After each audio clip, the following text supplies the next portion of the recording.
दोस्तों, एक बार राजा भोज अपने महल में भोजन कक्ष में बैठकर भोजन कर रहे थे। तो वे देखते हैं कि वहाँ एक मधुमक्खी आती है और वह अपने हाथ पैर रगड़ने लगती है और भोजन को सिर पे लगाने लगती है। इसे देखकर राजा बहुत चिंतित होते हैं और पूछते हैं कि राजपुरोहित जी, यह ऐसा क्यों कर रही है। तो राजपुरोहित उन्हें समझाते हैं कि महाराज, ये आपको एक इशारा कर रही है। यह बताना चाहती है कि किस तरह ये मधुरस इकट्ठा करती है, दिन रात मेहनत करती है और उसे उसका उपयोग भी नहीं कर पाती है, दूसरे उसे लूट कर ले जाते हैं। इस तरह से ये बताना चाहती है आपको कि आप जो है, आप जैसे लक्ष्मीपतियों को धन एकत्र करने की लालसा नहीं होनी चाहिए। आपको समय रहते दान करनी चाहिए। इस पर राजा को बहुत ही चिंता हुई और वे इस पर विचार करने लगे और उन्होंने सोचा कि मैं यह कार्य आज से ही आरंभ करूंगा। और वे दान का एक ऐसा सिलसिला शुरू करते हैं कि जो कभी ख़त्म ही नहीं होता है। वो विद्वानों और निर्धनों को दान करना शुरू कर देते हैं। तो इस पर उसके कोषाध्यक्ष को चिंता होने लगती है और वे अपने कोषाध्यक्ष राजकोष के द्वार पे, एंट्री गेट पे एक कोटेशन लिखवा देते हैं और बोलते हैं कि राजा को उसके विपत्ति के समय के लिए धन संचय करना चाहिए।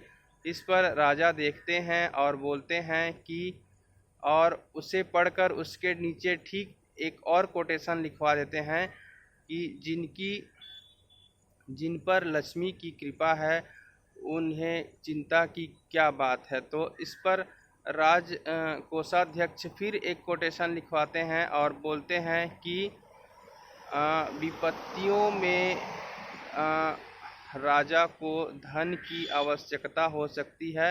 राजा के किस्मत में विपत्ति भी आ सकती है, तो उसके लिए उन्हें धन संचय करना चाहिए। इस पर वे फिर एक कोटेशन लिखवाते हैं और वे बोलते हैं कि जब विपत्ति आएगी तो राजा का धन भी तो चला जाएगा। इस तरह से वे उसकी चिंता बिल्कुल नहीं करते हैं और वे दान देने का सिलसिला जारी रखते हैं। इस तरह से राजा भोज का नाम, जो दानवीर लोग हैं उनमें काफ़ी ऊंचा है, ये आप जानते ही हैं। उनकी कोई तुलना ही नहीं कर सकता। वे इतने दानी हुए कि जिनके जैसा कोई हुआ ही नहीं। तो इस तरह से एक मधुमक्खी ने ही उनकी आंखें खोल दी राजा की, और वे अपने मिशन में, अपने काम में पूरे हुए। इस तरह से वे एक बहुत बड़े दानी कहलाने लगे। तो दोस्तों, आज की इस छोटी सी कहानी का सार यही है कि हमें बहुत ज़्यादा धन संचय करने की लालसा नहीं रखनी चाहिए। हमें ये जान लेना चाहिए कि यह एक न एक दिन नष्ट हो जाएगा।